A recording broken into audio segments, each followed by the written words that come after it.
하나님의 말씀 같이 보겠습니다. 하나님의 말씀 이사야 1장 11절에서 20절의 말씀입니다. 이사야 1장 11절에서 20절까지 말씀입니다. 이사야 1장 10절에서 20절, 10절에서 20절입니다. 한 절씩 저와 여러분이 교독하겠습니다. 제가 한 절 읽고 여러분이 한 절 읽겠습니다. 너희 소돔의 관원들아 여호와의 말씀을 들을지어다. 너희 고모라의 백성아 우리 하나님의 법에 귀를 기울일지어다. 여호와께서 말씀하시되 너희 무수한 재물이 내게 무엇이 유익하뇨? 나는 순양의 번제와 살찐 짐승의 기름에 배불렀고 나는 수송아지나 어린 양이나 순염소의 피를 기뻐하지 아니하노라. 너희가 내 앞에 보이러 오니 이것을 누가 너희에게 요구하였느냐? 내 마당만 밟을 뿐이니라. 어떤 재물을 다시 가져오지 말라. 그냥은 내가 가증히 여기는 바요. 월삭과 안식일과 대회로 모이는 것도 그러하니 성회와 아울러 악을 행하는 것을 내가 견디지 못하겠노라. 내 마음이 너희의 월삭과 정한 절기를 싫어하나니 그것이 내게 무거운 짐이라. 내가 지기에 곤비하였느니라.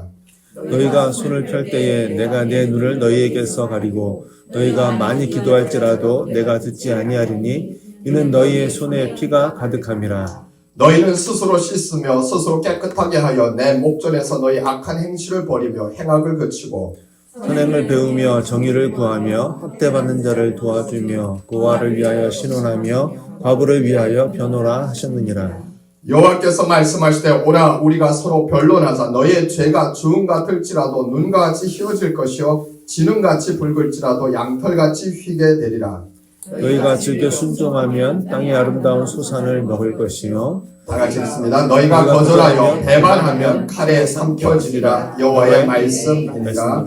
아멘. 제가 잠깐 기도하겠습니다.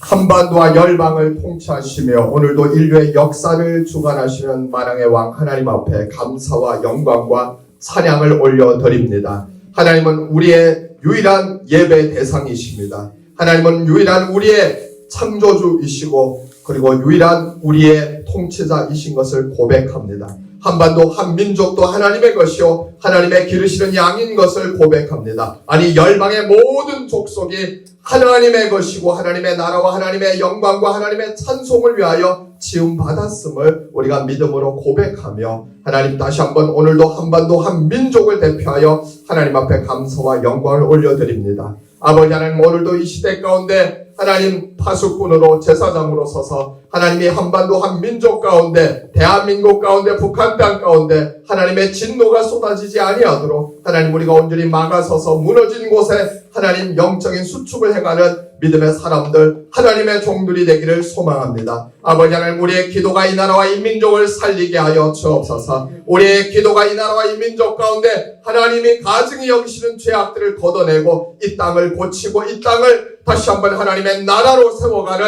하나님 귀한 역사의 통로가 되고 하나님의 수단이 되게 하여 주옵소서. 아버지 하나님 하나님께서 우리에게 이 땅 가운데서 무너진 곳을 막아서서 통일선교 화요 기도회를 시작하게 하셨습니다. 하나님 우리가 순종하여 또 몇 사람이 구루터기의 역할을 하며 이 땅의 견고한 진들을 향해 영적 전쟁을 시작하고 있습니다. 아버지 하나님 우리가 순종하여 하나님 앞에 우리 자신을 드리오니 하나님께서 기뻐 받으시는 은혜를 우리 가운데 입혀 주옵소서. 하나님 오늘 이 시간이 하나님의 임재가 가득한 시간 되게 하시고 하나님의 생명의 말씀을 통해 또 기도 가운데 성령의 임재로 우리의 영의 눈이 열리고 영의 귀가 열리는 시간 되게 하여 주옵소서. 온전히 성삼위 하나님께 사로잡히는 시간 되게 하여 주옵소서. 감사하며 예수님의 이름으로 기도드립니다. 아멘. 저는 이사야 1장 10절에서 20절의 말씀을 가지고 현재 우리의 상황에서 어떤 말씀을 들어야 하는가라는 제목으로 함께 은혜를 나누고자 합니다. 여러분이 아시다시피 현재 미국은 전 세계를 대상으로 관세 전쟁을 벌이고 있습니다. 미국 우선주의, 미국 보호주의라고 사람들은 얘기를 하죠. 그것을 미국의 우선주의, 보호주의 그 정책의 일환으로 미국이 전 세계를 향해서 관세 전쟁을 벌이고 있다고 얘기를 합니다. 그런데 실상은 미국이 관세 전쟁을 하는 분명한 목적이 있습니다. 바로 그것은 중국을 견제하기 위함입니다. 중국의 패권을 저지하기 위한 그 큰 그림을 지금 트럼프 행정부가 그리고 있는 것입니다. 2025년 현재 미국은 엄청난 국가 부채를 떠안고 있습니다. 36조 달러에 달하는 국가 부채가 지금 미국을 힘들게 하고 있죠. 미국은 1976년부터 2025년 현재까지 계속해서 무역 적자에 50년 동안 시달리고 있습니다. 무역 적자의 늪에 빠져 있죠. 무역 적자가 50년 동안 계속됐다는 것은 그만큼 미국의 부채가 계속 늘어나고 있다는 겁니다.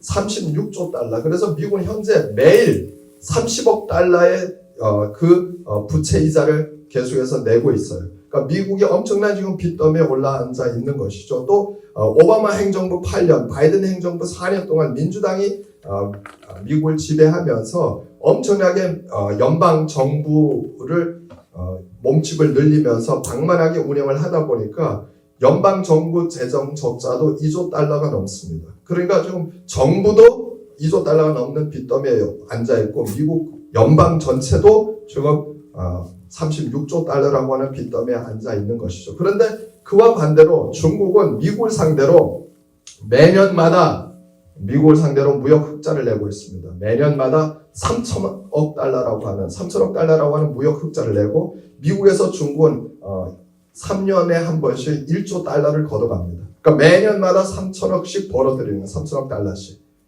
천문학적인 무역 흑자를 내면서 중국은 미국에서 돈을 쓸어가는 것이죠.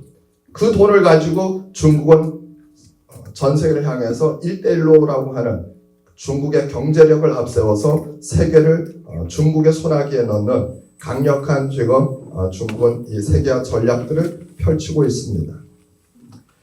지금의 이 상황, 미국은 계속해서 적자를 내고 있고 그리고 중국은 계속해서 미국을 상대로 흑자를 내는. 그러니까 미국은 거꾸로 역으로 매년마다 중국의 3천억 달러의 적자를 보고 있는 거예요. 반대로 중국은 미국을 상대로 그런 돈을 벌어들이고 있고 그러면서 동시에 미국을 향해서 전방위적으로 산업 스파이 활동이나 첨단 기술들을 도둑질하기 위해서 그것을 계속해서 지금 하고 있고 또 그리고 사이버 전쟁을 하이브리드 전쟁이라서 온 오프라인으로 계속해서 미국 안에서 그 전쟁들을 벌이고 있고 미국의 제조업 기반을 붕괴시키기 위해서 중국은 지금 수단 방법을 다 하고 있죠.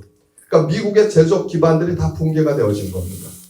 그리고 환율 조작을 통해서 끊임없이 미국 경제를 붕괴시키고 미국의 패권을 약화시키려고 하는 이 중국의 전략들 이것이 지금 계속되고 있는 거죠. 트럼프 행정부는 이걸 끊어내겠다고 하는 겁니다. 여러분, 중국은 미국을 상대로 막대한 무역 흑자를 내고 반대로 미국은 중국을 상대로 계속해서 막대한 무역 적자를 내고 있는 이 무역 불균형 상태를 트럼프 행정부가 끝내겠다는 거죠. 이대로 가면 미국 경제는 위기를 맞게 됩니다.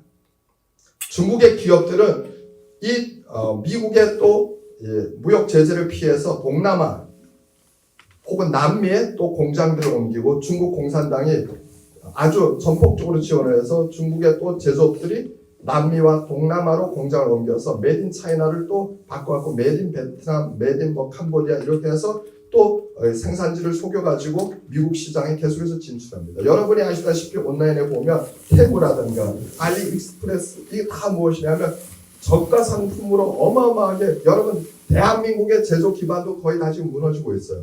대한민국도 더 이상 여기서는 인건비 비싸니까 생산을 안 해요. 중국에서 수입을 해오는 것이 더 싸단 말이에요. 그러면 결국 그것에 의존을 해서 계속해서 가다 보면 한국의 제조업 기반도 다 무너지게 되죠. 중국이 갖고 있는 전략은 뭐냐면 바로 이거예요. 자유민주주의 진영의 자유시장 경제 체제 안에 있는 이런 나라들의 제조업 기반을 붕괴시키는 거예요. 그래서 중국은 일부러 국가 차원에서 전략적으로 저가 상품을 엄청나게 생산해서 전 세계에 풀어내는 거죠. 시장을 선점하는 것. 그래서 중국 중심의 이 강력한 제조업 기반을 통해서 중국은 세계 패권을 장악하려고 하는 전략을 갖고 있는 거예요. 그러니까 결국 유럽도 제조업 기반들이 붕괴되어졌죠. 미국도 이미 붕괴되었죠. 한국도 붕괴되었죠. 결국 어떻게 돼요? 나중에 뭐가 되느냐면 우리는 쉽게 얘기하면 양말 하나, 뭐 치약, 칫솔, 뭐 우리의 생활에 필요한 생필품들을 우리는 우리 안에서 생산할 수 없게 되고 대부분 다 메이드 인 차이나잖아요. 그래서 나중에 중국이 수출을 해주지 않으면 중국이 공급해주지 않으면 우리는 손만 빨아야 되는 중국은 이걸 통해서 뭘 해요? 우리를 인질 삼는 거죠. 이것이 경제 안보예요. 경제. 미국은 그걸 끝내겠다고 하는. 미국의 제조업 기반이 다 붕괴돼. 그래서 트럼프가 제조업을 미국으로 불러들이겠다. 더 이상 중국에 여러분 제조업 기반이 붕괴되면 결국 이번에도 보세요. 트럼프 행정부가 관세를 145%를 때리자 당연히 물가가 올라가죠. 미국 국민들이 아우성을 치죠. 물가가 올라가니까. 여러분 그런데 이 상황에서 물러서면 결국 지는 거예요. 왜냐하면 장기적으로 볼 때는 미국의 제조업들이 다 붕괴되었기 때문에 메이드 인 USA가 없어요. 메이드 인 차이나예요. 근데 그 메이드 인 차이나를 지금 들여오는 데서 이렇게 관세를 때려버리니까 물가가 올라갔다 해서 후퇴하게 되면 계속해서 이 중국의 경제적으로 예속이 되어지는. 그래서 중국은 전략적으로 제조업 기반의 강력한 이 경제 지배력을 가지고 세계를 움직이려고 하는 거예요. 트럼프 행정부가 이걸 정확하게 꿰뚫고 이걸 끊어내겠다는 거예요.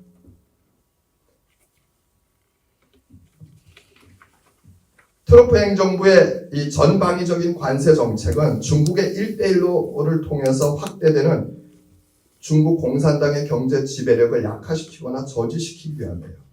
왜냐하면 이렇게 가면 정말 자유민주주의 진영들은 조만간에 중국의 예속이 되어져요.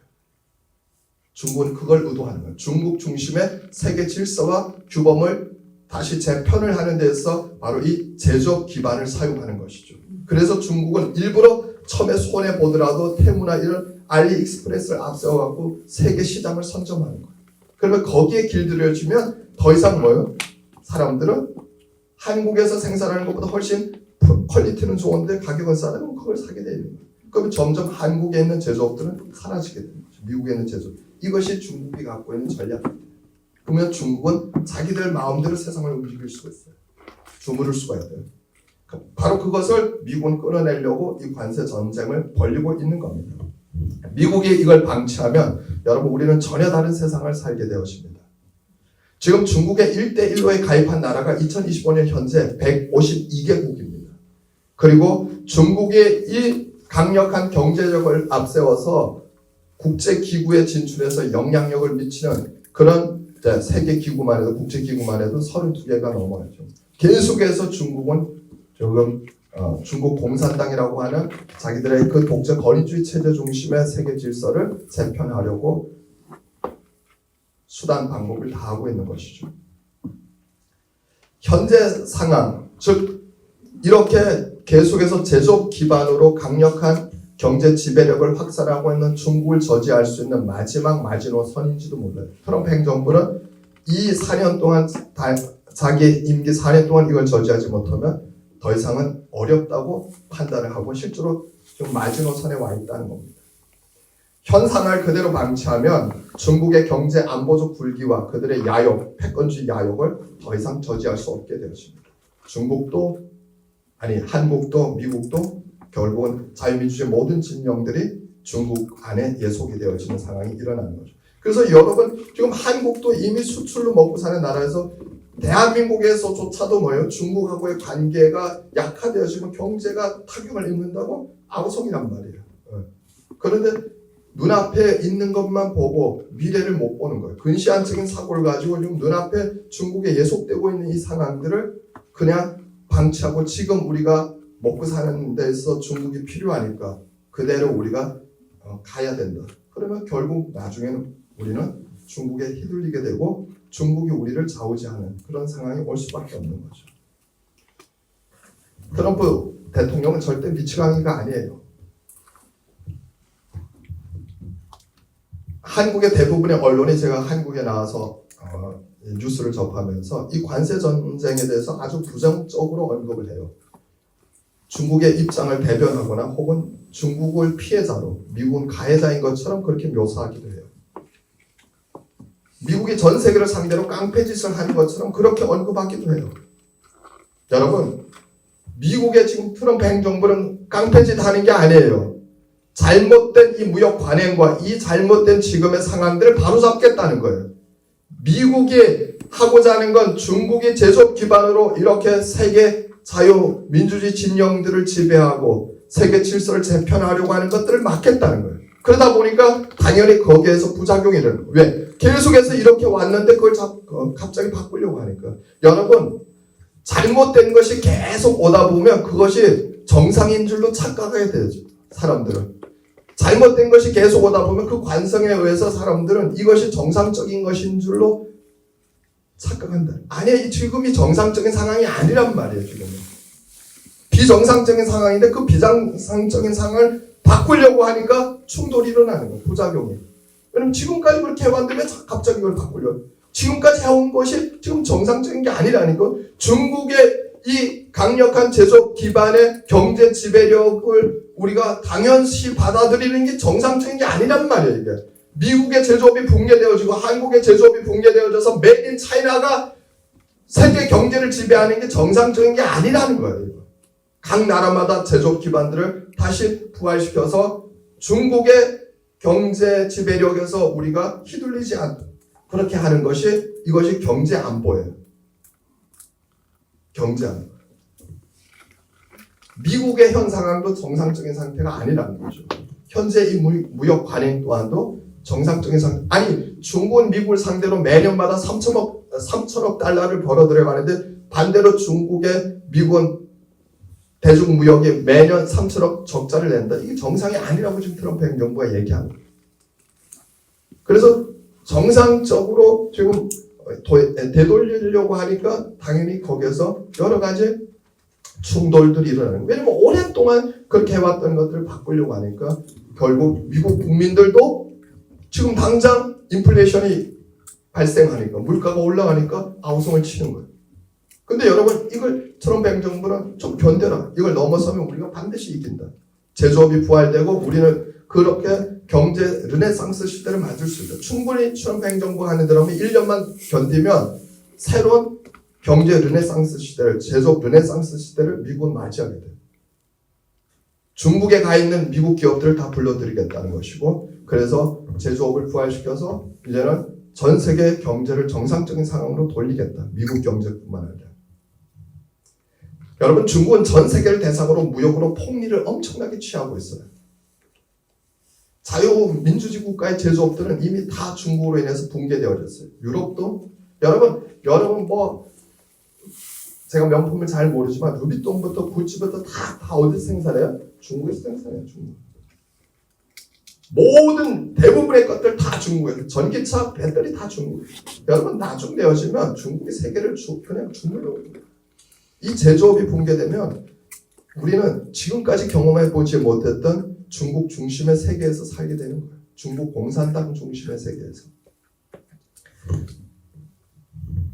이 상태가 계속되면 미국뿐만 아니라 세계 경제, 세계 질서, 세계 규범이, 세계 평화가 위협받게 되죠. 여러분 중국과 러시아 같은 독재 권위주의 국가는 경제적으로 강력해지면 안 돼요. 그러면 지구촌이 고통스러워져요.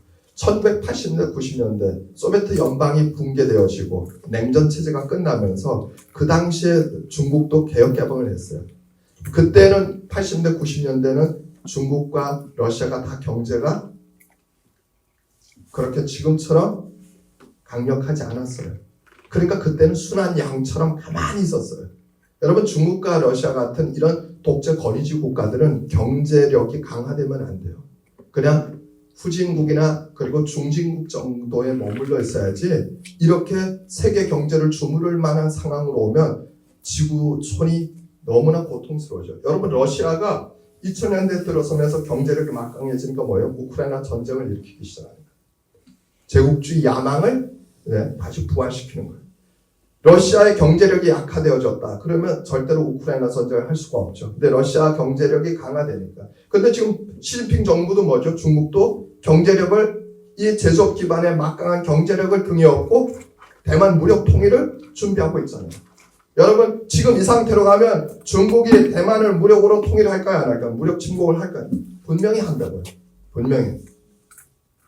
그러면 무력 침공을 하게 되면 중국이 대만을 무력 침공하면 대한민국은 안전할 거야, 안전하지 않을 거야? 아니에요. 주한미군이 가장 먼저 미8군이 대만 방어에 참여하게 됐어요. 인도태평양 전략에 의해서. 그러면 주한미군 미8군이 대만 방어에 1차적으로 이제 참여하게 되어지면 그러면 중국 공산당은 중국 인민해방군은 한국의 미8군을 공격해야 돼요? 아니면 당연히 여기가 가장 가까우니까 대만 방어전에 참여하니까 주한미군을 가장 먼저 때려야 돼. 미8군을. 그러려면 당연히 어떻게 우리 한국에 포탄이 떨어져 안 떨어져? 당연히 우리를 공격할 수밖에 없어. 그러면 우리는 한미동맹이 있기 때문에 우리는 중국하고 전쟁하고 싶은 게 아니고 자동으로 미국이 공격당하면 자동으로 우리는 참여를 해야 되는 동맹 조약을 맺고 있단 말이에요. 그러면 우리도 대만 전쟁에 우리가 일으킨 전쟁이 아님에도 불구하고 전쟁에 참여해야 되는. 그런데 중국이 그러면 그렇게 한국의 공격을 받고 미국의 공격을 받으면 북한이 조중 동맹을 또 맺고 있어요. 중국이 공격받으면 당연히 북한도 자동으로 전쟁에 개입하게 돼 있단 말이에요. 그러면 우리는 원하지 않는데 한반도에서 북한과 남한이 충돌하는 이것이 중국 때문에 일어나게 되었죠. 여러분 중국은 반드시 지금보다 좀 더 경제력이 막강해지고 그리고 미국의 제조업들이 다 붕괴되어져서 미국의 경제가 약화되어지면 그 틈을 절대로 이들은 그냥 지나치지 않아요. 그 타이밍에 대만을 무력으로 침공하는 거예요.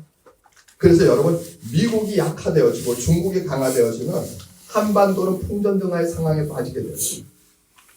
대한민국은 우리가 원해서가 아니고 원하지 않음에도 불구하고 이 전쟁의 소용돌이에 우리 대한민국뿐만 아니라 아시아 전체가 대만 무력 침공으로 인해서 이 전쟁의 소용돌이에 빠져들어가게 된단 말이죠. 그러면 우리나라는 어떻게 될까요?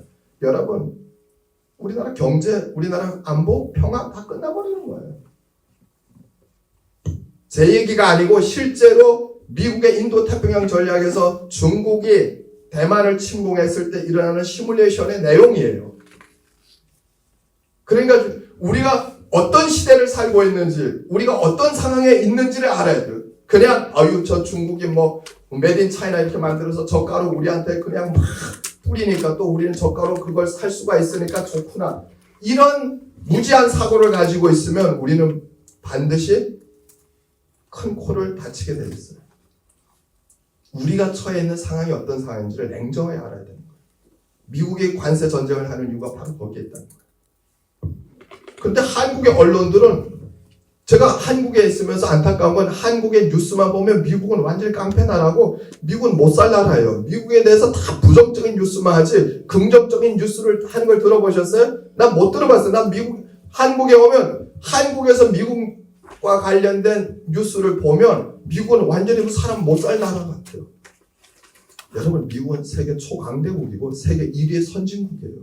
전 미국에서 살잖아요. 완전히 이 언론들이 얼마나 이 반미적인 뉴스를 내보내는지 여러분 진짜 언론들이 잘못됐어요. 그래서 한국에서 이 언론 뉴스만 보면 미국은 정말 사람 못 살 나라인 것처럼 인식이 되죠. 아니에요. 여러분 놓치지 마세요. 미국은 세계 제1의 최강대국이고 제1의 선진국이에요. 넘버원이에요. 지금도. 자유민주주의 1위의 국가고 선진국에서 1위. 한국은 미국 따라오려면 아직도 수십 년이 걸려요. 아니 적어도 50년이 되어도 미국 따라오기 힘들어요. 그 시스템은 미국이 갖고 있는 이 시스템은 절대로 무엇이든 미국이 아직까지 세계에서 그것을 넘볼 수 있는 나라는 없어요. 한국도 한참 멀었어요. 근데 한국의 언론들이 너무 편파적으로 부정적인 것만 내고 그리고 트럼프 행정부가 완전 깡패 국가인 것처럼 그리고 중국이 피해자인 것처럼 여러분 친중적인 사고를 가진 사람들이 너무 많다고요. 그러니까 결국은 이미 우리는 중국에 서서히 예속되고 있는 것이요. 이미 우리 일상의 삶이 중국에 예속되고 있고 메이드 인 차이나가 이미 우리의 모든 삶 가운데 문화권 가운데 이미 사회의 모든 정치의 영역, 경제의 영역, 문화의 영역에 다 곳곳에 침투해 들어와 있는 거예요.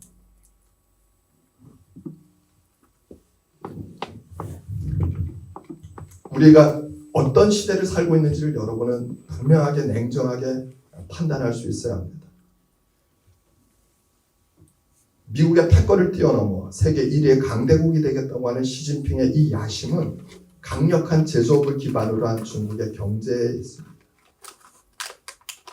만약 이 중국의 제조업 기반이 붕괴되고 중국의 경제가 약화되면 절대로 중국은 패권 국가가 될 수가 없어요. 미국은 그걸 막겠다는 거예요. 그러니까 어떻게 트럼프 행정부가 너무 싫죠. 그리고 그것에 대해서 좀 반미 대우를 동남아부터 시작해서 여러 친중 국가들을 다니면서 형성해서 미국의 이러한 중국의 패권을 저지하는 움직임들을 차단하겠다고 하는 거죠. 근데 거기에 안타까운 것은 이제 한국이 어떤 방향을 선택하느냐. 6월 3일 대선이 있어요. 이런 국제 정세 가운데서 6월 3일 대선이 있다고요. 미국이 중국의 패권을 저지하기 위해서 전쟁을 하고 있는 이런 상황 가운데 한국의 6월 3일 대선이 있다고요. 근데 이 대선에서 누가 지도자가 되느냐? 미국과 같이 미국이 얘기하는 바로 그 인도태평양 전략과 중국의 패권을 저지시키기 위한 이 방향에서 동일하게 그렇게 같은 외교 안보 정책을 그런 방향에서 설정을 하고 같이 보조를 맞추는 지도자가 세워지느냐, 아니면 친중, 친러 그런 지도자가 세워져 갖고 우리나라가 사회주의 방향으로 가느냐, 중국과 같이 보조를 맞추느냐. 여러분, 여기에 따라서 대한민국의 미래가 달라져요.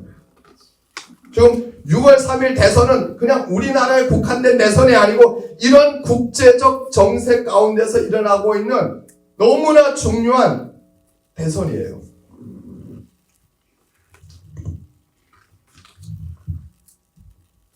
여러분, 미국의 이러한 세계화 전략이나 인도태평양 전략에 대한민국은 같이 보수를 맞춰서 우리는 중국이 계속해서 패권을 강화시켜가고, 그리고 이 동중국해, 남중국해에서 대만의 무력 통일을 그들이 추진할 수 있는 그런 단계로 그들의 경제력이나 군사력이 계속해서 강화되는 이런 방향으로 가지 못하도록 우리 미국과 함께 그걸 저지해야 돼. 왜냐면 우리 안보가 걸려있게. 바로 그 일을 반드시 하는 지도자가 선출되어져야 돼요. 그러니까 너무나 중요한 시점에 우리가 지금 선거를 하고 있단 말이에요. 물론 우리는 하나님을 인정하는 지도자여야 하고 또 하나님의 창조 질서를 인정하는 그런 지도자가 선출되어야 하겠죠. 하나님이 가증히 여기시는 대통령, 대한민국의 정체성에 부합하지 않는 그런 지도자가 선출되면 안 되겠죠. 왜냐면 그러면 우리나라 하나님의 진노를 받아요. 복음이 들어오고 신앙의 자유가 주어진 나라에서 일단 하나님을 대적하는 지도자가 세워지잖아요. 그러면 그 나라는 망하는 길로 가게 되어 있어요.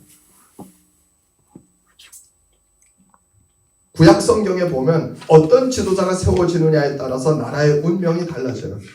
나라가 평안하고 그리고 하나님의 복을 받는지를 성경은 분명히 가르쳐요. 여러분, 열왕기상 역대상이 뭐예요? 왕들의 이야기, 왕들의 이야기. 이스라엘의 역사란 말이에요. 우리가 성경을 보면 성경은 장르로 보면 모세오경은 율법서예요. 이건 법전이에요. 모세오경. 모세오경이고 그 다음에 뭐가 있어요? 역사서가 있어요. 장르로. 역사서가 있고 시가서가 있고 선지서가 있단 말이에요. 그러니까 이 구약 성경을 보면 모세오경, 역사서, 시가서, 선지서 4개 장르를 갖고 있는데 엄밀하게 보면 시가서나 선지서가 어디에 들어가 있어요? 다 역사서 안에 들어가 있다고요. 역사서 안에. 그래서 실제로 시간순으로 하면 말라기가 구약 성경의 끝이 아니에요. 끝이 어디라고요? 시간순으로 하면 열왕기 하가 끝이에요. 열왕기 하가. 그래서 원래 구약 성경을 시간순으로 펴면 열왕기 하가 구약 성경의 마지막이에요. 말라기가 우리가 알고 있는 선지서나 시가서도 다 어디에 들어가요? 시간순으로 하면 열왕기 하에 다 들어가요. 열왕기 상 하에 다 들어간단 말이에요. 특별히 대선지서 같은 경우는 이사야서나 예레미야서 이런 에스겔서는 다 어디 열왕기 하에 들어간다고요.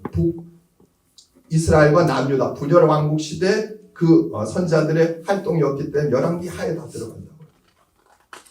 근데 열왕기 상하, 열왕기 상하와 역대 상하는 다 왕들의 이야기, 왕들의 이야기. 그러니까 이스라엘의 왕들의 이야기가 곧 이스라엘의 역사란 말이에요.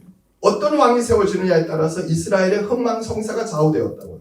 우리가 아는 것처럼 다윗이나 솔로몬이나 또 그리고 여호사밧이나 우시아나 요시아나 히스기야나 이런 하나님이 보실 때 의로운 왕들, 하나님을 인정하고 하나님의 말씀에 절대 순종하여 종교 개혁을 단행했던 왕들이 세워졌을 때는 하나님이 그 나라에 복을 주셨고 그 나라를 강성케 하셨고 그 나라에 하나님의 안보가 되시고 국방이 되셔서 그 나라를 지켜주셨고, 그런데 악한 왕들이 세워졌을 때는 하나님이 그 나라를 주변 나라들에 의해서 고통스럽게 전쟁이 끊이지 않게 하셨고 기근과 그리고 재앙이 떠나지 않도록. 그래서 성경은 분명히 어떤 왕들이 세워지느냐에 따라서 그 나라의 흥망성쇠가 좌우되었던 것들을 보여줍니다. 그래서 여러분 이스라엘의 역사를 보면 이스라엘의 역사는 왕들의 이야기, 왕들의 이야기.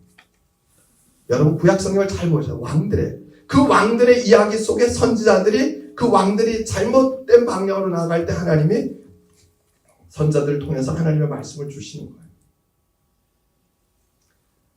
그래서 우리는 이 대한민국에 최소한 적어도 하나님의 진노를 유발시키는 왕이 세워지면 안 돼요.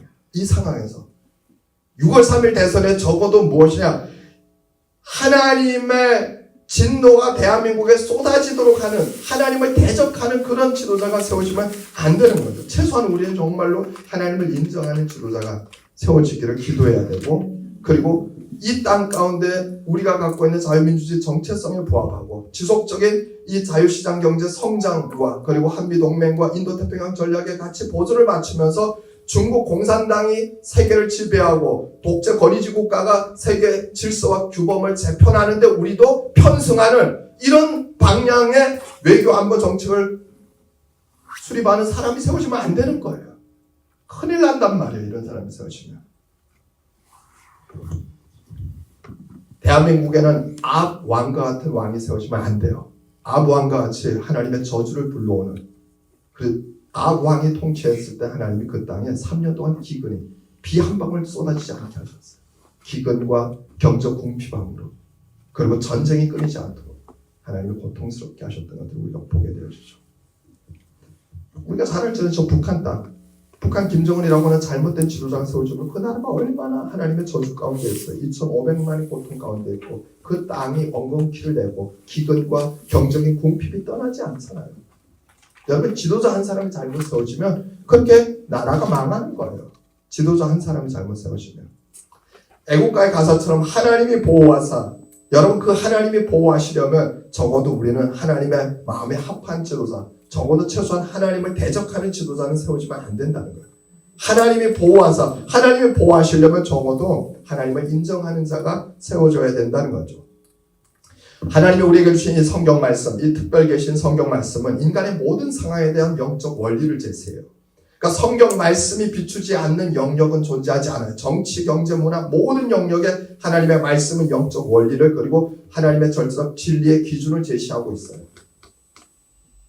그래서 우리가 성경 말씀을 통해서 우리가 살아가는 이 세상의 모든 영역에 대해서 해석할 수가 있고 모든 상황에 대해서 우리는 영적인 원리를 분명히 발견할 수가 있어요.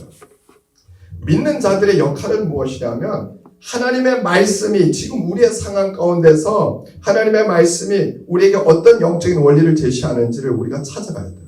그러니까 우리가 처한 상황 가운데서 우리가 어떤 하나님의 말씀을 들어야 되는지를 분별을 해야 돼요. 상황은 이건데 전혀 엉뚱한 말씀이 선포된다. 여러분, 그러면 큰일 나요. 여러분, 성경에 보면 구약 성경에 하나님의 사람들, 선지자들이 하나님의 메시지를 전할 때 이스라엘의 역사적 상황과 상관없는 메시지를 전했을까요? 아니면 이스라엘의 역사적 상황에 맞는 메시지를 전했을까요? 오늘 우리가 읽었던 이사야 선지자가 하나님의 메시지를 전할 때 이스라엘의 역사적 상황과 전혀 상관없는 말씀일까요? 아니면 이스라엘의 역사적 상황에 가장 적합한 하나님의 말씀일까요? 여러분, 하나님의 말씀은 구약 성경에 보면 하나님의 말씀은 이스라엘의 역사적 상황 가운데서 주어지는 거예요. 역사적 상황은 이건데 하나님의 말씀은 엉뚱하게 전혀 다른 얘기를 한다? 그런 적이 없어요. 이스라엘이 어떤 상황에 처했을 때 하나님이 그 상황 가운데 있는 그들을 향해서 이 말씀을 하시는 거예요. 그때마다 선지자들을 세우셔서 오늘날 하나님의 백성이 성경 66권을 갖고 우리가 이 시대를 살아가면서도 마찬가지예요. 이 상황과 이 시대와는 아무 상관없는 하나님의 말씀을 그냥, 여러분, 그것은 잘못된 성경 해석이에요. 우리는 항상 이 시대를 분별하고 이 시대에 맞는 하나님의 말씀을 늘 찾아가야 돼요. 영적 지도자도 이 시대적 상황이 뭔지를 분명하게 분별하고 이 시대적 상황 가운데서 하나님의 백성이 어떤 역할을 해야 되는지, 하나님이 오늘 이 시대 가운데서 우리에게 무슨 말씀을 하시는지를 말씀을 통해서 찾아가야 돼요. 우리가 살아가고 있는 이 시대는, 이 상황은 이런 상황인데 하나님의 말씀은 전혀 이것과 상관없는, 아니에요. 성경은 정확하게 이스라엘이 처한 상황 가운데 주어졌다는 것이죠. 오늘 이사야 선지자가 이 메시지를 전할 때 바로 남유다, 북이스라엘과 남유다가 분열 왕국을 형성을 하고 북이스라엘이 아수르의 멸망을 당하고 그리고 이 아수르가 남유다까지 먹으려고 하는 상황이에요. 그때 남유다의 우시야 왕이 통치하던 때였어요. 아수르가 그 당시에 강력한 제국으로 등극을 해서 신생 패권 국가로 등극을 하면서 북이스라엘을 먹어버리고 남유다까지 먹으려고 하는 그때 남유다가 이 반아수르 연합에 참여해서 아수르를 이겨보려고 하다가 오히려 아수르의 심기를 건드리고 결국은 아수르가 남유다까지 먹어버리려고 하는 그런 상황에 하나님께서 이사야 선지자를 세우셔서 이 메시지를 전하고 있는 거예요. 그때 바로 우시야 왕이 통치하고 있었던 거예요. 여러분이 성경을 읽을 때 성경이 하나님의 말씀이 역사적 상황 가운데 이스라엘이 처해 있는 역사적 상황 가운데 주어졌음을 그래서 그들이 처한 역사적 상황이 무엇이었는지를 분명하게 우리가 이해하고 이 말씀을 해석을 해야지 그것 없이 말씀을 역사적 상황과 상관없이 해석하면 오류가 발생해요. 오류가. 성경은 역사책은 아니지만 역사적인 하나님의 기록이 하나님의 계시 말씀입니다. 그래서 성경을 우리가 해석할 때 가장 중요한 건 성경의 역사적 상황들에 대한 이해가 먼저 바탕이 돼요. 역사적 배경에 대한. 그것이 안 되면 말씀의 본래 의미를 우리가 잃어버리게 되는 거죠. 하나님께서 시대마다 선지자들을 세우셨어요. 선지자들의 역할이 뭐죠? 선지자들의 역할은 이스라엘 백성의 상황 속에서 하나님의 말씀을 전달하는 거예요. 이스라엘의 상황과 전혀 무관한 하나님의 말씀은 성경에 어디에도 없어요. 우리가 보고 있는 이 성경 말씀이 역사적 상황 가운데서 그때그때마다 주신 하나님의 말씀인데 이 말씀을 우리가 가만히 연구해보면 구약 성경을 가만히 연구해보면 하나님이 언제 선지자들을 세우시죠? 이스라엘 백성이 하나님의 뜻대로 순종해서 잘 살 때 선지자를 세우세요? 아니면 이스라엘과 하나님과의 관계에 문제가 생겼을 때 선지자를 세우세요? 문제가 발생했을 때예요. 이스라엘 백성이 하나님의 말씀에 순종하여 하나님의 뜻대로 그들이 하나님의 나라와 하나님의 영광을 위하여 하나님의 이름을 위하여 하나님의 목적에 부합하게 그렇게 살아가면 선지자를 세울 필요가 없어요. 왜냐면 당연히 알아서 잘하고 있기 때문에 선지자를 세우실 필요가 없어요. 여러분 모든 선지자들이 세우실 때 그 선지자들은 가장 먼저 선포하는 메시지가 뭔지 아세요? 이스라엘을 향한 경고예요. 그래서 선지서는 사이클이 있어요. 이스라엘의 죄악에 대해서 하나님이 정죄하시고 경고하시고 너희로 하여금 회개해라. 너희가 회개해라. 회개하면 내가 구원할 것이다. 근데 회개하지 않으면 내가 너희를 칠 것이다. 여러분 오늘 말씀도 똑같아요. 이스라엘 선지자가 부름받아서 하나님의 메시지를 남유다 백성에게 전하는데 1장이 엄청 강력해요. 1장부터 엄청난 단죄를 해요. 엄청난 단죄를. 이스라엘이 하나님과 온전한 관계를 형성하고 있을 때는 선지자들의 역할이 필요 없어요. 선지자들이 할 일이 없어요. 선지자를 세우지도 않으세요. 근데 선지자들이 하나님의 말씀을 전할 때는 이스라엘이 하나님과의 관계에서 반드시 문제가 발생한다는 거죠. 신구약 하나님의 말씀이 초점을 맞추고 있는 것이 어떤 것이냐면 바로 그것은 하나님의 백성이 하나님의 백성답게 그리고 하나님이 선택하시고 구원하신 그리고 세상에 하나님의 백성으로 두신 목적에 부합하게 살도록 하기 위해서 말씀이 주어졌어요. 믿으십니까? 하나님의 말씀이 주어진 것은 하나님이 세상에서 선택하신 그 백성이 하나님의 목적답게 이 세상 가운데 하나님이 두신 목적에 부합하도록 살도록 하기 위함이에요. 그 목적대로 살지 않으면 하나님 경고하시는 거예요. 누굴 세워서? 선지자들을 세우셔서. 여러분 잘 아셔야 되는 건 종교 행위하도록 우리를 부르신 게 아니라는 거예요.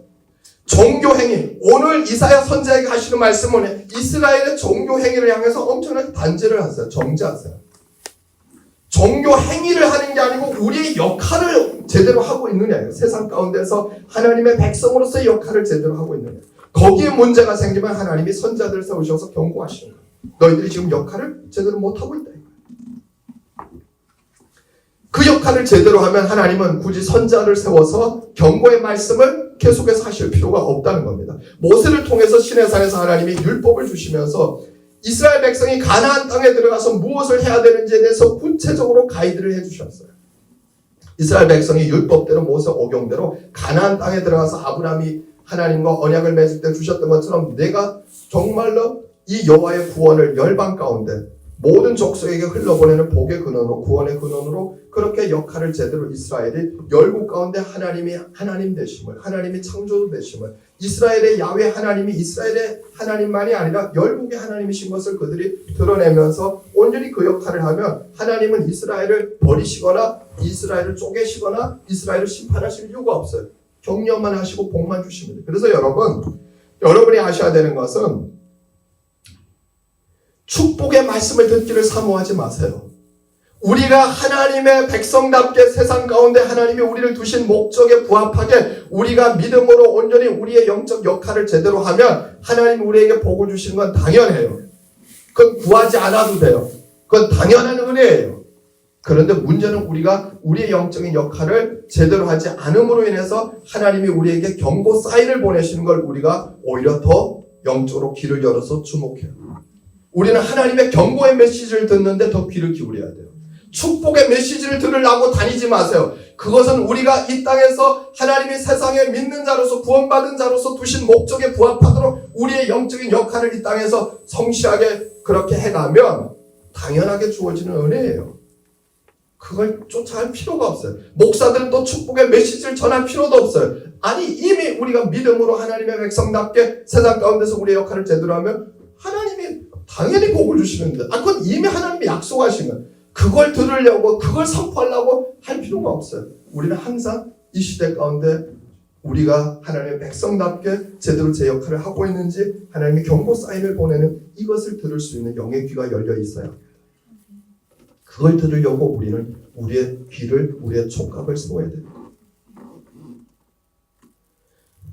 하나님께서 이스라엘 백성에게 분명히 시내산에서 율법을 통해서 모세 오경의 가르침을 통해서 이스라엘 백성이 무엇을 해야 되는지를 다 가르쳐 주셨어요. 가나안 땅에 들어가서 그들이. 그런데 이들은 그 말씀대로 행하지 않았어요. 그 하나님의 법대로 하나님이 이스라엘에게 주신 정체성과 사명대로 그 땅에서 그렇게 살지 않았어요. 그들은. 결국 뭐예요? 하나님이 그들을 심판하실 이유가 그거예요. 너희들은 지금 제대로 그 역할을 못하고 있다는 거죠. 왜 내가 아브라함과 모세에게 명한 대로 다윗에게 명한 대로 너희가 안 하고 있느냐 이거예요. 왜 그 역할을 안 하고 있느냐. 모세 오경 이후에 하나님의 말씀은 이스라엘의 실패에 대한 말씀이에요. 만약 이스라엘 백성이 가나안 땅에 들어가서 모세 오경대로 그렇게 하나님의 가르침대로 살았다 그러면 아마 그 이후에 성경은 더 기록되지 않았을 수도 있어요. 선지서는 등장하지 않을 수도 있어요. 왜냐하면 하나님이 경고하실 이유가 없거든요. 그런데 안타깝게도 오늘 우리는 선지서를 가지고 있어요. 이스라엘의 실패에 대한 바로 그 경고의 말씀이 우리에게 있는 것이죠. 선지자들이 세워져서 안타깝게 분열 왕국 시대를 가고 결국 이스라엘은 여러 부침을 겪으면서 자기들을 세우신 이 세상 가운데 두신 하나님의 목적을 온전히 이행하지 못하게 되고 결국 역사의 뒤안길로 사라지게 돼요. 하얀 길을 가게 되죠. 통일 왕국에서 분열 왕국으로 또 그랬다가 북이스라엘은 아수르에 남유다는 바벨론에 결국은 이스라엘은 사라져요. 오늘 우리가 읽었던 10절에 보면 하나님이 이런 국가가 처한 상황 여러분 보세요. 통일 왕국이 가장 강력했는데 거기서 또 쪼개져서 분열 왕국이 됐다면 이미 이스라엘이 하나님의 심판 가운데 있는 거잖아요. 하나님이 심판하셔서 이 나라와 민족을 쪼개신 거예요. 그런데 또 그나마 쪼개졌던 10지파인 북이스라엘은 또 아수르에서 멸망당했어요. 남아있는 건 남유다뿐이에요. 근데 이 남유다도 정상적인 상황이 아닌 거예요. 이 남유다도 언제 이 나라가 무너질지 모르는 거예요. 주변의 열강들은 아수르 제국부터 그리고 바벨론, 메데, 바사까지 결국은 바벨론에 무너진단 말이에요.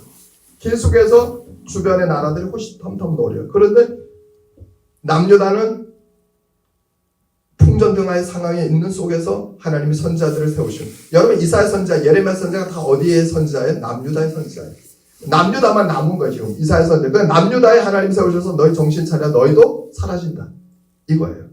여러분 우리도 이스라엘과 비슷한 역사를 지금 오잖아요. 한반도 한민족이 쪼개져서 분단 국가로 오고 대한민국이 지금 와 있는데 여기 하나님의 교회가 있어. 남유다같이. 우리가 여기서 사라지느냐 아니면 온전히 한반도를 회복하느냐 그 갈림길에 있는 거죠. 너무나 유사한 그런 상황 가운데 있는 것이죠. 그런데 오늘 10절에 보면 하나님이 뭐라고 얘기하냐면 이스라엘 백성 너희 소돔의 관원들아 여호와의 말씀을 들을지어다 너희 고모라의 백성들아 우리 하나님의 법에 귀를 기울. 여러분 이 소돔이 뭐예요? 소돔 고모라가. 소돔 고모라는 그 당시 있었어요? 없었어요? 이사야 선지자가 메시지를 전할 때 바로 기원전 8세기에 소돔 고모라는 없어요. 도시가. 소돔 고모라는 창세기 19장에 나와 있는 아브라함이 자기의 조카 롯을 구할 때 바로 하나님이 유황과 불로 심판했던 땅이에요. 소돔과 고모라는 고대 가장 하나님이 저주하신 땅이에요. 죄악이 관영해서 하나님께서 유황과 불을 하늘에서 비같이 내려서 불태워 없앤 도시예요. 지금도 소돔과 고모라가 있거든요. 그 유적이. 그러니까 소돔과 고모라는 한번 유황과 불로 태움받고 나서 저도 그 장소를 가봤어요. 뭐냐면 이제는 허벌판 그냥 사막의 사막. 그럼 하나님 도시를 근데 그 당시 고대에는 엄청 번창하는 도시였어요. 근데 그 도시를 그냥 불태워서 없애버리신 거예요. 너무 근데 이스라엘을 향해서 아니 더 정확히 그 당시 이사야 선지자 당시에 유다 백성을 향해서 하나님의 백성이라 칭함받는 유다 백성 남유다 백성을 향해서 하나님 뭐라 그러냐면 그 남유다의 지도자들 정치 지도자들 그 당시의 위정자들을 하나님이 뭐냐면 소돔의 관원이라 얘기해요. 그리고 그 유다 백성을 고모라의 백성이에요. 하나님이 보실 때는 지금 남유다의 영적인 현 주소가 뭐예요? 소돔과 고모라와 같은 거예요. 소돔과 고모라. 하나님이 보실 때는 소돔과 고모라 같은데 지금 당장 유황과 불로 심판하셔도 아무 할 말이 없을 만큼의 영적으로 타락한 소돔과 고모라 같은데 이들은 그걸 모르는 거예요. 남유다 백성들은 자기들이 소돔과 고모라 같다는 거. 하나님 여러분 우리가 믿음 생활을 종교 생활을 열심히 하느냐가 중요하지 않고 하나님이 우리를 어떻게 보시느냐 이거예요. 하나님이 볼 때 우리가 소돔과 고모라가 아닌지를 우리는 점검해야 돼요. 하나님이 보실 때 오늘 10절에 소돔의 관원들아 남유다 백성을 향해서 하시는 말씀이에요. 여호와께서 말씀하실 때 너희의 무수한 재물이 내게 무엇이 유익하냐 11절 나는 수양의 번제와 살찐 짐승의 기름에 배불렀고 나는 숫송아지나 어린 양이나 수염소의 피를 기뻐하지 아니하노. 이들이 열심히 하나님 앞에 성전에 나와서 제물을 드리고 있는 거예요. 안식일마다 대속제일마다 나와서 열심히 우리가 오늘날 이게 뭐예요? 열심히 예배 드리고 있는 거예요. 열심히 너희가 내 앞에 보이려고 오니 이것은 누가 너희에게 요구하였느냐 내 마당만 밟고 이걸 누가 요구했느냐 헛된 재물을 다시 가져오지 말라. 분양은 내가 가증히 여기는 바 월삭과 안식일과 대회로 모이는 것 그러니 성회와 아울러 악을 행하는 것을 내가 견디지 못. 니들 나와서 내 앞에 나와서 예배도 하지 말고 기도도 하지 말고 니들이 나와서 종교행위 하는 거 나는 너무 가증히 여긴다. 나는 니들을 보니까 니들은 소돔과 고모라와 다를 바가 없다 이거야. 남유다는 하나님은 소돔과 고모라를 보시는데 자기들은 열심히 종교행위 하고 있는 거야. 열심히 수양을 잡아서 수염소 잡아서 수송아지 잡아서 열심히 들고 있는 거야. 그리고 하나님이 우리에게 평화를 주실 것입니다. 복을 주실 것입니다. 하나님이 우리를 지키실 것입니다. 이러고 있는 거죠. 우시아 왕시대. 내 마음이 너의 월삭과 정한 절기를 싫어하나니 그것이 내게 무거운 짐이다. 내가 지기에 권비하였네. 여러분 이걸 이방인들에게 얘기하시는 게 아니에요. 남유다 백성에게 얘기하는 거예요. 하나님 앞에 나와서 안식일마다 열심히 예배하는 이들에게 하나님이 지금 이 말씀하시는 거예요. 가져오지 마라. 난 지쳤다. 너희 제물에 너희 예배에 나는 지쳤다. 너무 싫다. 너무 가증히 나는 여긴다는 거예요. 너희가 손을 펼 때 내가 내 눈을 너희에게서 너희가 손을 펴고 기도할 때 주여 부를 때 나는 오히려 눈을 가릴 것이고 너희가 많이 기도할지라도 내가 듣지 아니하리니 너희의 손에 이미 피가 이 얘기가 먼저 피가 가득하다가 뭐예요? 살인자를 얘기해요. 원어적으로. 하나님이 보실 때 여러분 실제 남유다인들이 살인자가 아니에요. 살인한 적이 없어요. 이 사람들 남유다인들이 살인자들이 모여있는 공동체가 아니라 근데 하나님 보실 때는 너희는 소돔과 고모라 갖고 살인자들의 공동체라는 거예요. 하나님이 얼마나 남유다를 향해서 정죄하시는지 여러분이 알아요. 살인자들의 모임이라는 거예요. 그 당시에 남유다는 종교 생활을 열심히 하면 하나님께서 우리에게 복을 주시고 이 나라는 망하지 않는다는 그런 믿음을 갖고 있었습니다. 형식적이고 습관적인 종교 생활을 하면서 하나님이 복을 주실 것이고 이 나라를 지키실 것이고 이 나라를 보호하실 것이라고 그렇게 그들은 착각하고 있었던 것이죠. 믿음 생활을 하면서 여러분 축복의 말씀을 듣기를 제가 여러분이 그렇게 사모하지 말라고 얘기했던 이유가 그거예요. 우리는 경고의 메시지에 항상 주의를 기울이고 영적으로 깨어 있어야 돼요. 이사 선자가 처음 하나님의 여러분 이사야서는 60장으로서 선지서 가운데 가장 긴 대선지자고 가장 긴 선지서를 기록하고 있어요. 근데 1장이 가장 뭐예요? 완전히 이 남유다를 하나님이 보실 땐 살인자들이고 소돔과 고모라는 거예요. 여러분 그래도 남유다를 보면 아니 이 사람들은 열심히 예배하고 열심히 기도하는 사람들이에요. 살인자들이 아니에요. 소돔과 고모라처럼 그렇게 악을 행하는 사람들이 아닌데 하나님이 영적으로 이렇게 평가하시는 거예요. 왜냐면 이들은 종교 생활로 그렇게 열심히 하나님 앞에서 자기 자신들이 믿음을 지키고 예배를 하고 기도를 하면 하나님께서 우리를 끝까지 보호하신다고 하면 여러분 중요한 건 우리가 종교 생활을 열심히 하는 게 중요하지 않아요. 하나님이 우리에게 주신 영적인 역할을 하나님의 관점으로 온전히 하는 것이 중요해요.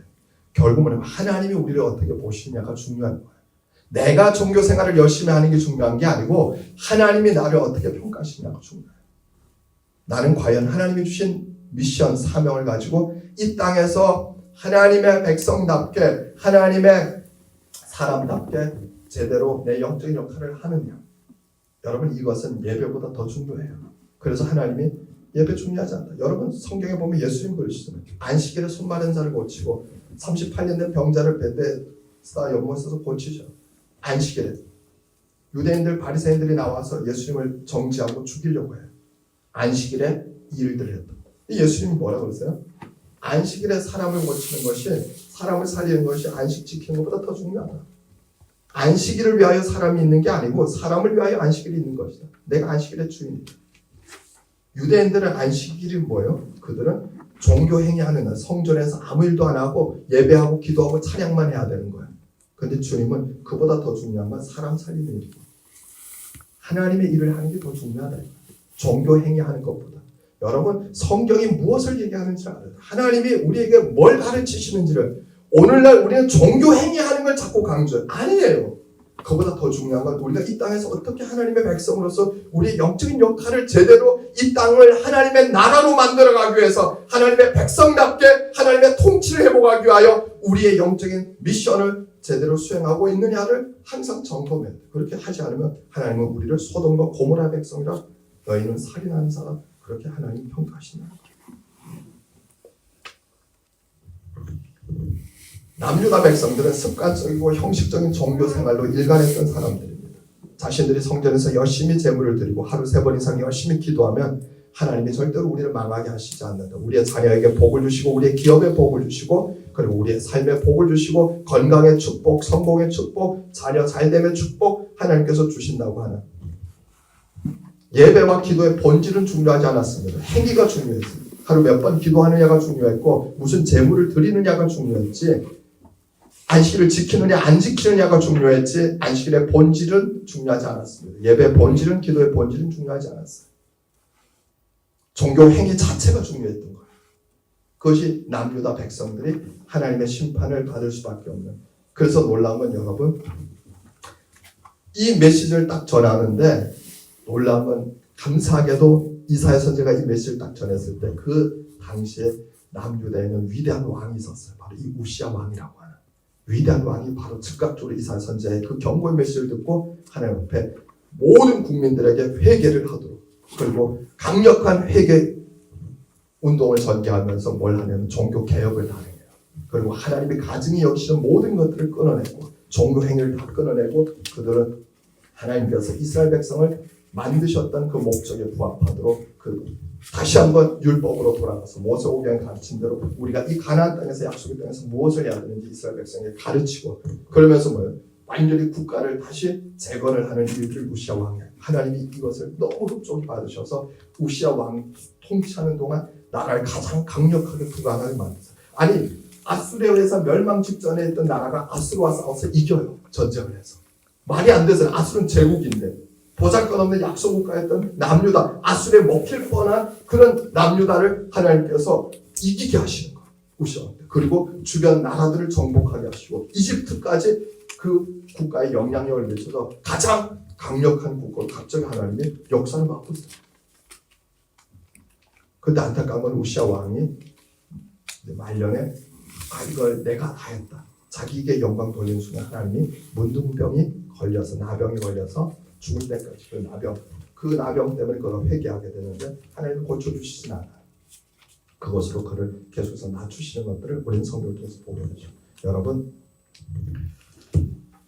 하나님이 자신들에게 무엇을 원하시는지 그것에는 관심이 없고 자기들이 열심히 예배하고 기도하고 종교 행위하는 그것을 통해서 하나님이 우리에게 무엇을 주실지에만 관심을 갖고 있는 이들의 모습이 우리의 모습은 아닌지. 여러분, 그러면 하나님의 백성을 향해 하나님은 너희는 소돔과 고모라라 얘기하시는 거예요. 살인한 자. 오늘 말씀을 보면 하나님이 뭐냐면 너희는 스스로 씻으며 스스로 깨끗하게 하여 내 목전에서 너희 악한 행실을 버리고, 이 악한 행실이 뭐냐면 바로 이거 종교 행위하지 말라 이거예요. 습관적인 종교 행위, 이것을 악한 행위라 이거예요. 여러분, 예배를 악하다 얘기하시고 지금 기도하는 걸 악하다 얘기하시고, 왜? 이것이 뭐냐면 너희들은 정말로 이 땅 가운데 하나님의 백성으로서 어떻게 살아가야 되는지 그 영적인 역할보다는 중요한 건 종교 행위 자체를 중요하게 여기는데, 이건 전혀 중요하지 않다. 그러면서 선행을 배우며 정의를 구하며 학대받는 자를 도와주며 과부를 위하여 실현하며 고아를 위하여 실현하며 과부를 위하여 변호하라.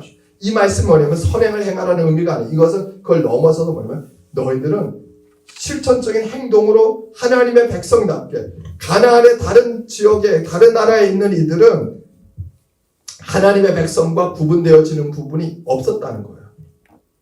그러니까 하나님의 백성인 남유다인들도 그 당시에 가나안 지역의 다른 나라에 있는 사람들과 똑같은 삶의 방식을 가지고 살아가는 거예요. 단지 다른 점은 성전에서 제물 드리고 안식일 날에 야훼 하나님을 찬양하는 것 외에는 나머지는 다 똑같은 거예요. 하나님 지금 그래서 악하다 얘기하시는 거예요. 사실은 종교행위 하는 것만, 여호와께 예배하는 것만 다르지 나머지는 그 당시에 가나안의 다른 나라와 똑같은 것. 다른 나라 사람들이 살아가는 삶의 방식. 오늘날도 예수 믿지만은 세상에서 살아가는 세상 사람들과의 삶의 방식에서 차이가 없다. 세상 사람과 똑같이 말하고 행동하고 똑같은 삶의 방식과 삶의 목적과 삶의 가치관을 갖고 살아간다. 여러분, 우리도 소돔과 고모라예요. 그냥 안식일 날 나와서 주일날 나와서 종교 행위만 하는 것만 그 세상에 넌 크리스찬하고 차별이 되는 거예요. 나머지는 다 똑같은 거예요. 그러면 뭐예요? 우리도 오늘 남유다 백성과 다를 바가 없어요. 하나님이 지금 그걸 지적하시는 거예요. 너희는 달라야 된다. 그래서 이건 단순히 어떤 선행을 얘기하는 걸 넘어서서 그 당시에 가나안 지역의 다른 백성과는 차별되어지는 하나님의 백성으로서 너희가 무슨 역할을 하고 있느냐. 지금 이 땅에서. 종교 행위보다 너희들의 역할이 지금 뭐냐. 하나님의 백성답게 바로 너희들이 살고 있느냐. 그리고 하나님의 나라답게 이 남유다를 열국 가운데서 온전히 만들어가고 있느냐. 그런데 하나님의 나라라고 하는 남유다를 아무리 봐도 신정국가라고 하는 남유다를 봐도 남유다는 성전에서 제물 드리는 것 외엔 나머지는 다 똑같은 거. 그러면 이건 하나님 나라가 아니에요. 하나님의 나라가 아니다. 우시아 왕이 이걸 깨닫고 요시아 왕이 이걸 이사야 선지자 메시지를 듣고 바로 뭐냐면 종교개혁을 단행해서 우리는 다른 나라와 다르다. 우리의 모든 정치, 경제, 문화, 사회 모든 영역은 다른 나라와 다르다. 그래서 뭐예요? 종교개혁과 함께 정치개혁을 단행하고 나라를 완전히 뜯어고치는 거예요. 우리는 신정국가고 하나님의 통치받는 하나님의 나라다. 다른 나라와 같이 그렇게 우리가 삶의 방식을 가져가면 안 된다. 여러분, 그래서 나라 전체를 완전히 개혁을 하는 거예요. 그것이 이사야 선지자를 통해서 하나님이 이스라엘 백성에게 말씀하죠. 그런데 놀라운 건 이들이 또 그 왕들이 죽고 나서는 또 옛날로 돌아가요. 안타까운 것은 오늘날 우리는 이 하나님의 말씀을 들으면서 다시 한번 이 시대 가운데 대한민국 가운데서도 6월 3일 대선을 맞으면서 저는 하나님께서 우리 대한민국의 위정자들을 이 소돔의 관원들이라고 또 혹은 한국교회 성도들 향해서 고모라의 백성이라고 말씀하시지는 않는지 돌아보는 그런 계기가 되었으면 좋겠어요. 정말로 이 대선에 하나님께서 또 악한 왕을 세우셔서 우리를 더 고통스럽게 하실 수도 있고 아니면 하나님의 마음에 합한 왕을 세우셔서 우리에게 긍휼을 베푸실 수도 있어요. 그러나 중요한 건 하나님의 백성의 영은 깨어나야 돼요. 오늘 이 메시지, 경고의 메시지를 들으면서 우리는 정말 깨어나서 하나님, 우리가 소돔과 고모라와 같이 종교 행위에 열심을 내고 그것으로 우리는 우리 역할을 다한 것처럼 착각하고 하나님이 우리에게 복을 주시고 우리를 평안케 하실 것이라고 하는 그런 막연한 믿음, 추상적인 믿음을 갖고 하나님 앞에 있지는 않은지요.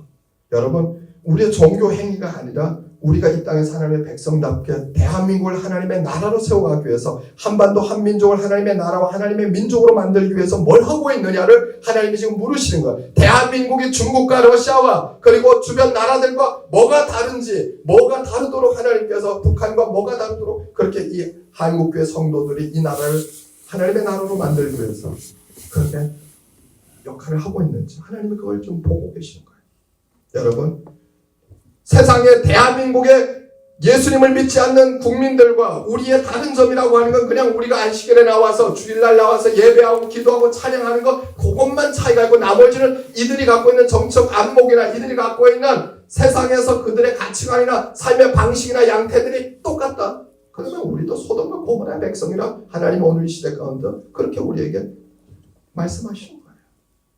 아니에요. 우리는 세상에서 하나님의 백성답게 이 대한민국이 하나님의 나라가 되는 이 일들을 위해서 우리는 끊임없이 우리에게 주어져 있는 삶의 자리에서 역할을 해야 돼요. 말 한마디, 행동 하나도 우리는 계속하여 이 나라가 하나님 나라임을 선포하고 그리고 이 나라는 절대로 하나님을 대적하는 나라가 되어지면 안 되고 이 나라의 지도자는 하나님을 대적하는 지도자가 세워지면 안 된다고 하는 것들을 계속해서 우리는 그것들을 선포하고 또 기도하고 또 그렇게 해가는 우리의 정적인 역할들을 또 우리의 시민의 한 사람으로서의 우리의 이런 선택들을 끊임없이 해가고 다른 사람들에게 그걸 우리의 가정에서도 우리의 자녀에게도 또 주변 사람들에게도 계속해서 그것을 그들이 수긍하든 안 하든 끊임없이 대한민국이 하나님 앞에 바로 세워가도록 바로 세워지도록 그 역할들을 우리는 해야 돼요. 우리의 종교 행위로 충분하다고 안식일날에 우리의 행위로 여러분 그러면 우리는 하나님 앞에서 또 이사야 선지자 시대와 똑같이 책망받는 자리에 있게 된다는 것입니다. 저는 6월 3일 대선을 맞으며 한국교회가 경고의 메시지를 들을 수 있기를 소망합니다.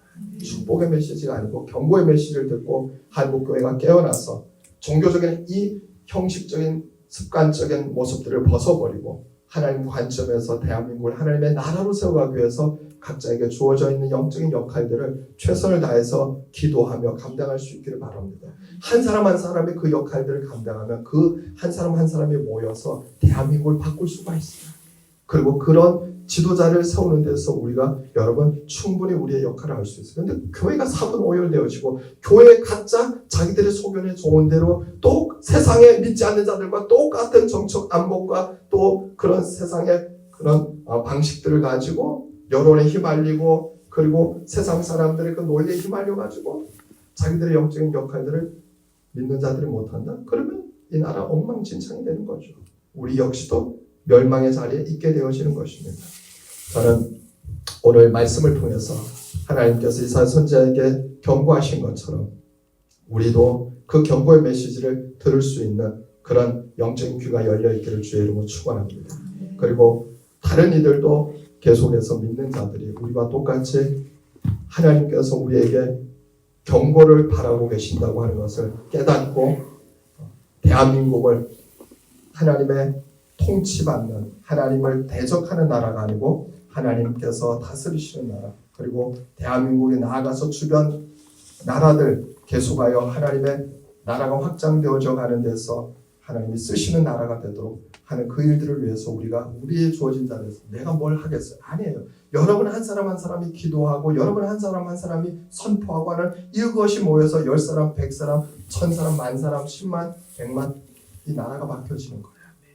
그 일들을 우리는 바로 분명히 이 자리에서 시작해야 되고 또 그것을 다른 사람들도 더불어 같이 해갈 수 있도록 도전해야 되는 것입니다. 오늘 우리가 이 기도의 제목을 붙잡고 같이 하나님 앞에 기도하기 원합니다.